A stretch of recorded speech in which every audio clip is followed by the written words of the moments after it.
Buenas tardes, profesoras y compañeros.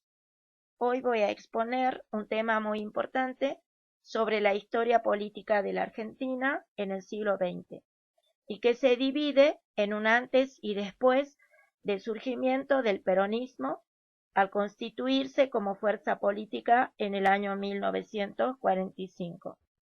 Y cuando hablo de un antes, hago referencia al régimen militar entre 1943 y 1946. Y como podemos observar en la diapositiva, tenemos la imagen del último representante de la restauración conservadora, ciclo que fue abierto en septiembre con el derrocamiento de Hipólito Yrigoyen en el año 1930, terminando abruptamente el 4 de junio con el gobierno de Ramón Castillo, siendo desplazado de su gobierno sin resistencia.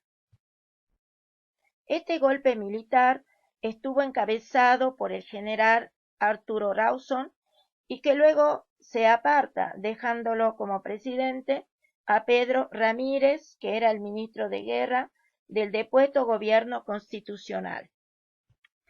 Luego, como podemos observar en la imagen, tenemos los contrastes de la revolución. Estos contrastes que dividían a la vida política nacional. Y uno de los primeros contrastes es la política de neutralidad frente a la Segunda Guerra Mundial. Y se debe a que el presidente Ramón Castillo había optado por una política de neutralidad frente a la Segunda Guerra Mundial, provocando descontento en las Fuerzas Armadas. El segundo contraste estaba planteado en torno al funcionamiento de las instituciones políticas. 3 años antes de la Revolución de Junio, el general Ortiz se había propuesto limpiar las prácticas políticas, llevadas a cabo sobre todo en el año 1940, había anulado las elecciones por tornarse fraudulentas, y ese mismo año los radicales habían triunfado y tomaron predominio en el Congreso. Pero este camino democrático, perseguido por Ortiz, duró poco tiempo, ya que en julio de 1940 se enferma y delega el cargo a Ramón Castillo, quien tomó distancia de los radicales e incluso con lo de su propio partido, recurriendo otra vez al fraude electoral, otorgándole la victoria a sus aliados políticos. El tercer contraste es que a principios del año 1943, Castillo toma una decisión que sería fatal para su suerte política. En el mes de septiembre debían realizarse nuevas elecciones para elegir un nuevo presidente, y lo designa como candidato al señor patrón Robustiano Costa, quien era un gran hacendado del norte de prácticas feudales, dominantes por supuesto en los ingenios azucareros y de un claro perfil conservador. Es decir, que los oficiales tenían razones suficientes para un golpe de Estado. Después de este golpe, los radicales fueron los más frustrados, ya que al ascender los militares al poder, en lugar de preparar los comicios de elecciones libres, la actividad política se vio limitada. En octubre de 1943 se produce una revolución dentro de la revolución, que fue promovida por el GO. El GO era un grupo de oficiales unidos, una especie de logia secreta que se formó en los meses previos al golpe militar, de la cual formaba parte Juan Domingo Perón. ¿Y cuáles eran los objetivos? Afianzar la organización y la unidad interna, prevenir la insurgencia comunista, oponerse al ingreso argentino a la Segunda Guerra Mundial por presión estadounidense, trabajar para el bienestar general de la patria y el ejército, evitar el acceso a la presidencia a Robustiano Patrón Costas, que ya, como dijimos anteriormente, era un político conservador salteño. Bueno, y las acciones de gobierno de facto que fueron llevadas a cabo, una de ellas fue la represión contra los grupos de izquierda y sindicatos, la intervención de universidades, la anulación de partidos políticos, una campaña moralizadora y la obligatoriedad de la enseñanza religiosa en las escuelas. Este presidente, Pedro Ramírez, tomó una decisión muy importante, que fue romper las relaciones con el Eje. El Eje se trataba de la Segunda Guerra Mundial, donde existían los aliados, y el Eje estaba encabezado por Alemania, Italia y Japón, que luego se retira de esta guerra. Esto provoca su desplazamiento y le sucede en su lugar el general Edelmiro Julián Farrell, quien era el ministro de guerra en ese momento, provocando un enfrentamiento entre los miembros del GO para ver quién ascendía al poder. Y en este contexto surge la figura de Juan Domingo Perón. A la edad de 49 años, era hijo de un propietario rural. Ingresa al ejército siendo adolescente. En 1913 se gradúa en el Colegio Militar, donde adquiere habilidades como por ejemplo expresarse en público. En 1920 es transferido a la Escuela de Suboficiales en el Campo de Mayo. En 1926 es enviado a la Escuela Superior de Guerra. En 1929 se casa con Aurelia Tizón. En 1935 pasa por el Ministerio de Guerra. 1936 pasa por la Embajada Argentina en Chile, donde hace como una especie de espía. En 1938 Perón regresa a Buenos Aires. En 1939 parte a Italia, perfeccionándose en el ejército de montaña.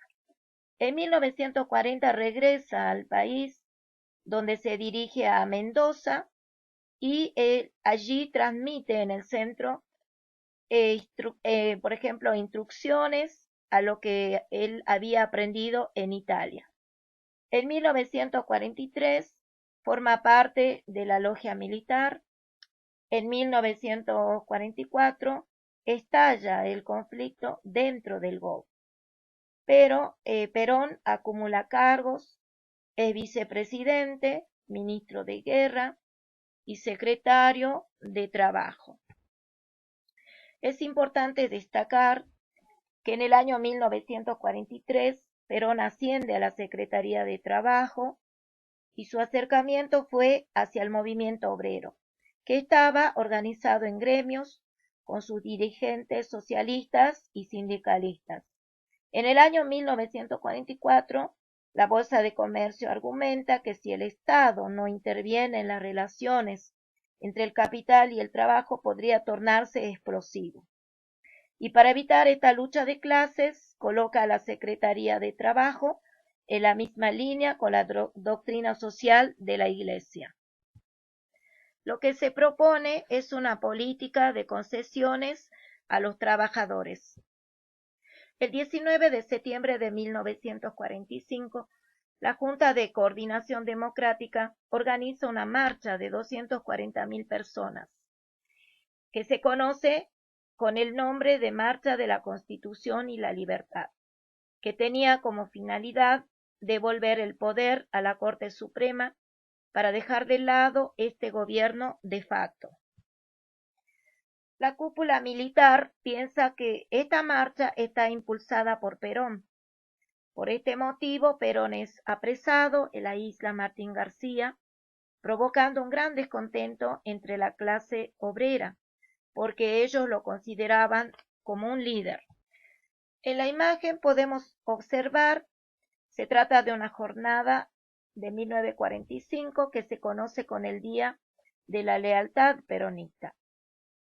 Acá los militares tuvieron que hacer una negociación con Perón y el acuerdo fue una capitulación, donde Ábalos y sus aliados debían renunciar. Y Farrell nombra un nuevo gabinete con hombres de confianza de Perón. Y Perón queda libre hacia su carrera como presidente. Y tras en la isla Martín García, luego de su liberación el 17 de octubre de 1945, Perón se presenta en las elecciones del 24 de septiembre de 1946. Y las listas que se presentan son el Partido Laborista y la Unión Democrática. En el Partido Laborista se presenta Perón Quijano con el apoyo de un sector del radicalismo y algunos miembros del Partido Independiente. En la lista de la Unión Democrática, que era una alianza entre la Unión Cívica Radical, el Partido Democrática Progresista, el Partido Socialista y el Comunista, con la fórmula de José Tamborine y Enrique Mosca. El incidente surge cuando se hace presente el ex embajador norteamericano en Buenos Aires de apellido Braden en esta campaña electoral. Desde el Departamento de Estado como funcionario se da a conocer una antigua conexión entre los militares y el régimen nazi. Perón, ante esta acusación, ha recordado que el presidente Roosevelt había sido acusado de fascista por promover una política semejante a la suya, denunciando a Braden como inspirador, creador y jefe de la Unión Democrática. Por eso acá el lema de campaña era Perón o Braden. Esa es la disyuntiva del 24 de febrero. Vote con conciencia de argentino que no lo acusen mañana sus hijos. Así es que el 24 de febrero la coalición peronista se impuso por 1.486.866 votos contra el 1.288.880 de la Unión Democrática. Y en la imagen podemos observar a Farrell entregando la banda presidencial al único ganador, Juan Domingo Perón. Bueno, algunas de sus acciones de gobierno fueron que tomó control de la CGT, lo despide a Luis Gay, quien era en ese momento el presidente de la CGT. En enero de 1947 presenta su renuncia y el resto de la vieja guardia sindical opta por replegarse a sus organizaciones.